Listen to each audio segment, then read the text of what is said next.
What is good, Ninja? OJ over here from PlayerEssence, and welcome to another PE, Nintendo Switch, and gaming news video. Today, we've got some great information for you guys, like always, so let's go ahead and get right into it. Ubisoft CEO says that making Starlink is risky, but thinks there are a lot of people who want this type of game. So the Toys to Life market currently isn't in good shape at this point. We all know Disney Infinity is pretty much done, Skylanders pretty much flopped at this point, and it's been a while since we've really seen anything from the typical staples of the genre. Now, it's been on a decline, we all know this, there really isn't much. Lego Dimension is pretty much done as well. However, given the market, it seems a bit of a surprise that Ubisoft decided to hop into the Toys to Life market with all of the other companies having some issues. Now, they did announce Starlink Battle for Atlas at E3. Players can attach physical starships to the controllers. Now, the concept is a bit risky, and Ubisoft CEO Yves Guillemot has admitted this, but the company is strong in the belief that there are a lot of people who want this type of game.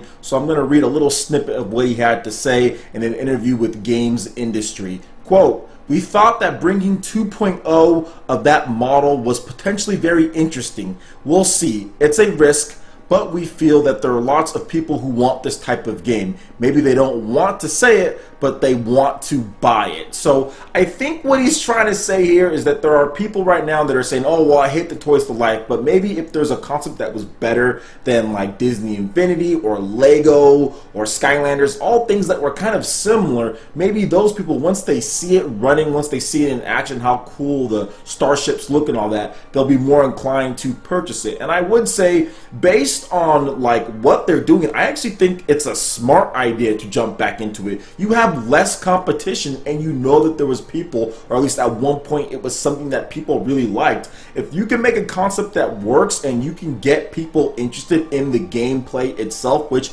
I think outside of like all the other different games, Disney Infinity and Lego Dimensions and Skylanders, I think Starlink probably has the coolest aspect, or like the coolest theme out of all of them. You're in space, you're going to different worlds, you're battling, like you have starships. That's cool. That's a lot more interesting to me than Skylanders or Disney Infinity or Lego Dimensions, because all of those games seem kind of samey. Now, I know that they're not all the same, but they all seemed kind of samey, kind of like action RPG elements. You kind of go in, you beat some people up. Disney Infinity was absolutely insane. There was no focus for the game. Lego Dimensions, I have no idea, but it seemed like Skylanders and all the other games out there. So to me, there wasn't enough distinction between the two. There was too many. It was clogging up the aisles in the stores. It just wasn't really working. Now, if they can bring out a focused game to where you can play it, whether you have the toys or not, you can just do the customizations in the game. But if you want to get an extra little boost, or if you want to have something to maybe play with your kid, or heck, even if you like collecting model ships, then this is the game for you. They don't have to sell 5 million copies across all the systems.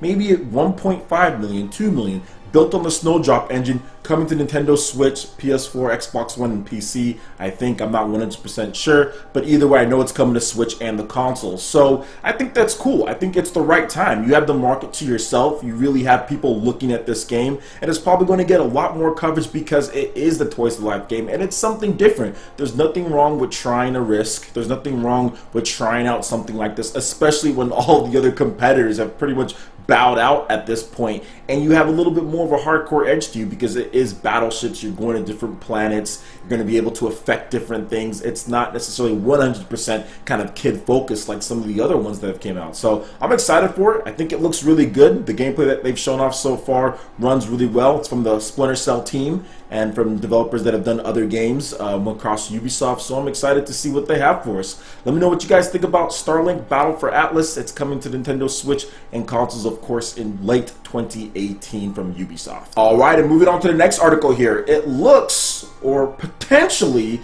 that Sonic Forces will have a reduced price at launch. Now, most of us would expect, Go Nintendo is writing, that Sonic Forces should cost around $60. That's what I was expecting, maybe $50 at the lowest, but it seems that might not be the case. Now, multiple retailers are showing the game with the price hovering around $40, believe it or not. Now, Sega has yet to comment on the pricing or anything like this, but let's just hope that these retailers are on to something. I think $40 for Sonic Forces makes it a much more appealing game to many people, although some might see that as a red flag, as a warning that they don't have confidence in this product to be high quality enough to sell it at $60. Although I will say this, going forward in the market, especially with all the games that are coming out this November, it might not be because of the quality of it. It might just be because, one, it's not as expensive to develop as some of the other games coming out, and two, there is a lot of competition in November or in the fall when you're trying to sell that game, so you want to stand out a little bit more.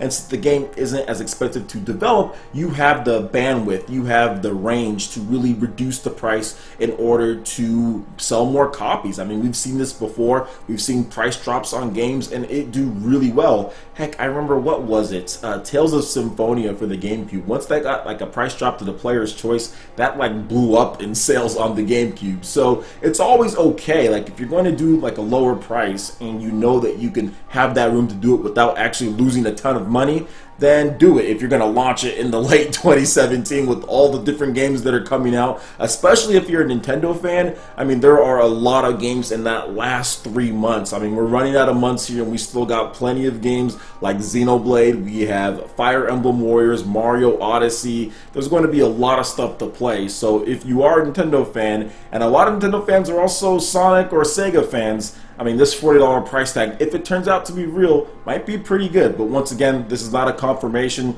We don't know for sure. We still need to wait for the final word. But I will have links in the description below. You'll be able to see the Amazon page right there, where it's pretty much hovering right around 40 bucks on Amazon.com when it comes to, I think, like one of the European Amazon sites. So let me know what you guys think about this in the comment section below. Would you pick up Sonic Forces if it's $40 and a halfway decent game? I would love to hear what you guys have to say. Alright, and moving on to the last article here. Dragon Quest Builders 2, details on the terrain, companions, multiplayer, release plans, and more. So all of this information here has been gathered from the recent live streams and Square Enix talking about it. We do have some more thoughts and stuff on Dragon Quest Builders 2, which I'm trying to get myself hyped up for this one. I think I need to play the first one. I'm just excited that it's Japanese support coming to Nintendo Switch. So let's get into these details right here, bullet point style. So keywords for the game are Traveling Companion and Young Malroth. Malroth is your companion and also happens to be the name of the final boss from Dragon Quest II. There will be sloped terrain. A dog was shown following the protagonist. You can dash in this game. If you jump from higher ground toward water, you can dive and move within the water. Players requested waterfalls in the first game, so they're being added in the sequel. The protagonist can glide by using his wind cape. 4-player multiplayer. The amount of blocks that can be stacked above and below has increased by 3. 64 is the upper limit, 32 is the lower limit.